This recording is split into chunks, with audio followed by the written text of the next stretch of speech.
السلام علیکم ورحمۃ اللہ وبرکاتہ. آداب عرض ہے. وعلیکم السلام. آداب. آج ہم ایک ایسے آئینے میں جھانک رہے ہیں جس میں عکس تو گجرات کا ہے، لیکن احساس یہ ہوتا ہے کہ درد شاید پورے ملک کے مسلمانوں کا ہے. جی. ہم بات کر رہے ہیں گجرات میں مسلم سیاسی حصے داری کی، جو لگاتار کمزور ہوتی جا رہی ہے. یہ ایک ایسی حقیقت ہے جو دل کو کچوٹتی ہے. بالکل. یہ صرف سیٹوں یا ووٹوں کا حساب کتاب نہیں ہے. یہ تو ایک پوری قوم کی جمہوری آواز، اس کے حقوق اور اس کے مستقبل کا سوال بن گیا ہے. ہاں. اور آج کی جو ہماری گفتگو ہے وہ نیوز فار بھارت کے لیے عارف عالم صاحب نے جناب رضوان قادری کا جو ایک بے باک انٹرویو لیا تھا اس کے تجزیے پہ ہیں.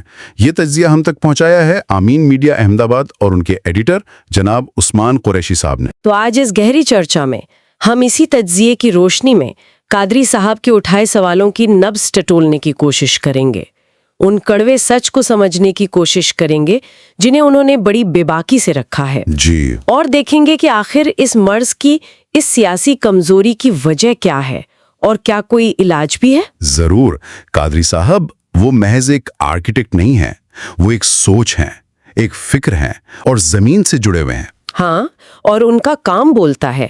احمد آباد سنی وقف کمیٹی کے صدر رہتے ہوئے کمیٹی کی آمدنی کو کہاں 33,000 روپے سے 17 لاکھ تک پہنچا دینا. یہ کوئی معمولی بات نہیں ہے. بالکل نہیں.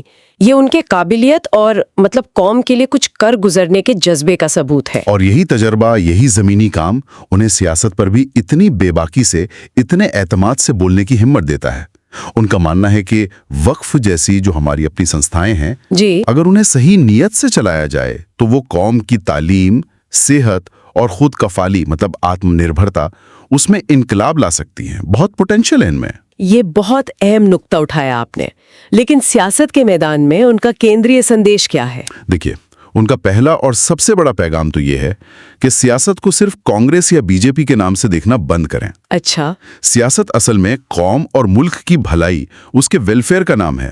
یہ پارٹیوں سے بڑی چیز ہے. اور انہوں نے صاف کہا کہ کانگریس نے تو دشکوں تک مسلمانوں کو استعمال کیا. جی ہاں، ووٹ بٹورے اور پھر اکثر حاشیے پر دھکیل دیا.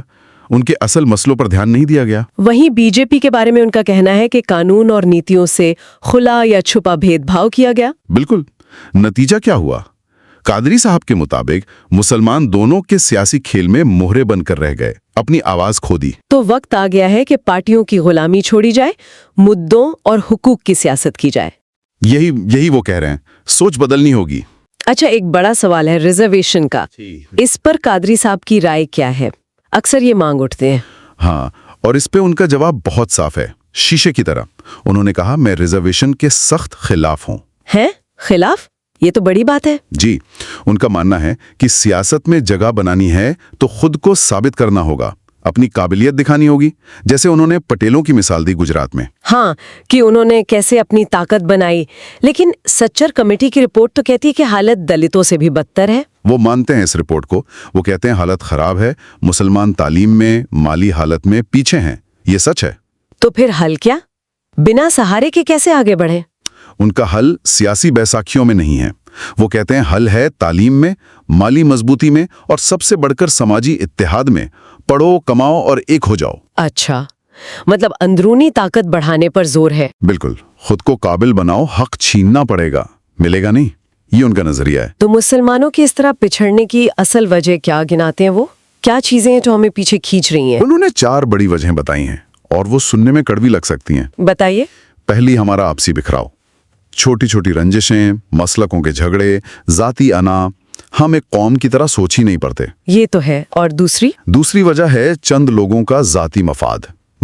کچھ لوگ اپنے فائدے کے لیے کوئی پلاٹ، کوئی پیسہ، کوئی چھوٹا سا عہدہ پوری قوم کا سودا کر دیتے ہیں. اف، یہ تو بہت سنگین الزام ہے. تیسری وجہ، کمزور اور بیکاؤں قیادت.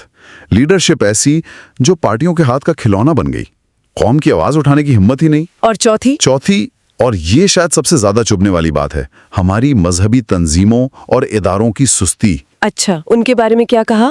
کہا کہ وہ قوم کی ترقی کے بجائے اکثر اپنی دکانیں چلانے میں زیادہ مصروف رہیں. تعلیم، صحت، سماج سدھار جیسے کاموں میں اتنا آگے نہیں ہے جتنا آنا چاہیے تھا. یہ تو بہت سخت تنقید ہے. ہاں، اور انہوں نے اس بکھراؤ کا نتیجہ سمجھانے کے لیے احمد آباد کی 2 سیٹوں کی مثال بھی دی.